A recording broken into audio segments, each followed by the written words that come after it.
بلکہ ہم خدا کی وہ پوشیدہ حکمت بھید کے طور پر بیان کرتے ہیں جو خدا نے جہان کے شروع سے بیشتر ہمارے جلال کے واسطے مقرر کی. شاید آپ کو سننے کو ملا ہوگا, مجھے واٹس ایپ پر بہت سے لوگ کہتے ہیں پادری صاحب کچھ استاد ایسے وہ کہتے ہیں کہ ہم انسان ہوتے ہوئے خدا کو جلال نہیں دے سکتے. میں حیران ہو جاتا ہوں کہ سوال پر ان کو سنتا ہوں, کہتے ہیں جی کہ نہ ہم خدا کو جلال دے سکتے ہیں, نہ ہی ہم خدا کے جلال کے لیے بنائے گئے ہیں, اور نہ ہی خدا ہم سے جلال پائے گا. تو میں ان کو کہتا ہوں پہلی آیت تو یہ پڑھو, پیشتر سے اس نے سب چیزیں ہمارے جلال کے لیے تیار کی. اس کے بعد پھر ہم اس کے جلال کے لیے تیار ہوئے ہیں. جیسے آگے چل کر ہم پڑھیں گے, وہ کہتا ہے مسیح کا سر خدا ہے اور خدا کا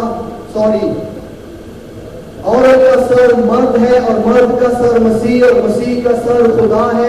اور عورت کیا ہے جی, مرد کا جلال ہے, اور مرد جو انسان کی صورت پر خدا کی شبیہ پر بنایا گیا ہے خدا کا جلال ہے. میں ان کو کہتا ہوں کہ ہم جلال کے لیے پیدا کیے گئے ہیں, عزت اور مرتبہ دینے کے لیے پیدا کیے گئے ہیں. جو کام فرشتے نہیں کر سکتے تھے, خدا نے کہا کہ میں انسان کو خاک سے بناؤں گا. جنہوں نے نہ کبھی مجھے دیکھا ہے, جنہوں نے نہ کبھی میری حضوری کا مکمل ذائقہ دیا ہے, میں ان کو چنوں گا اور گرائے ہوئے فرشتوں کے سامنے لا کر کہوں گا کہ میں اگر دونوں ہاتھ باندھ کر بھی خود یہوہ تو وہ فرشتوں کے ساتھ لڑوں تو میں خدا ہی ہوں. اس لیے خدا نے انسان کو چن لیا کہ روحانی جنگ میں انسان کو اپنے جلال کے لیے استعمال کرے, تاکہ گرائے ہوئے فرشتوں کو ابلیس کی قوتوں کو کیا کر دے, ان کا تماشا بنا دے. اسی لیے خدا نے خود انسان کا روپ اختیار کیا اور کمزور بن کے زمین پر دکھ سہا, اور خدا کی صورت پر جو مسیح تھا اس نے خادم کی صورت اختیار کر کے کیا کیا, خدا کے نام کو جلا دیا. ہم خدا کے جلال کے لیے پیدا کیے گئے ہیں. اگر پیدا نہیں کیے گئے خدا کے جلال کے لیے تو پھر ہمیں کیوں پیدا کیا گیا, سوال یہ ہے.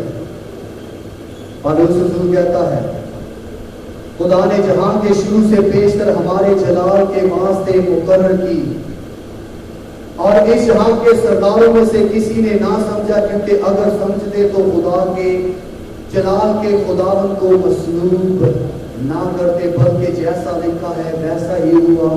جو چیزیں نہ آنکھوں نے دیکھی, نہ کانوں نے سنی, نہ آدمی کے دل میں آئی, وہ سب خدا نے اپنے محبت رکھنے والوں کے لیے تیار کی.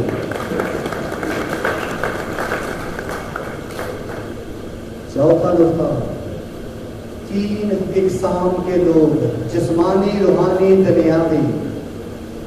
پہلا کرنتھیوں 2 باب اس کی 13 سے 16 کا مطالعہ کریں گے تو آپ کو نفسانی, جسمانی اور روحانی آدمی ملے گا.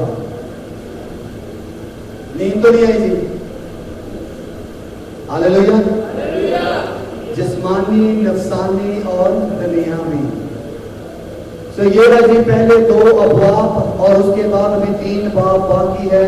تو اگر آپ کو نیند کا غلبہ نہیں تو ہم اگلی کلاس کے لیے بریک, چائے کی بریک ہے.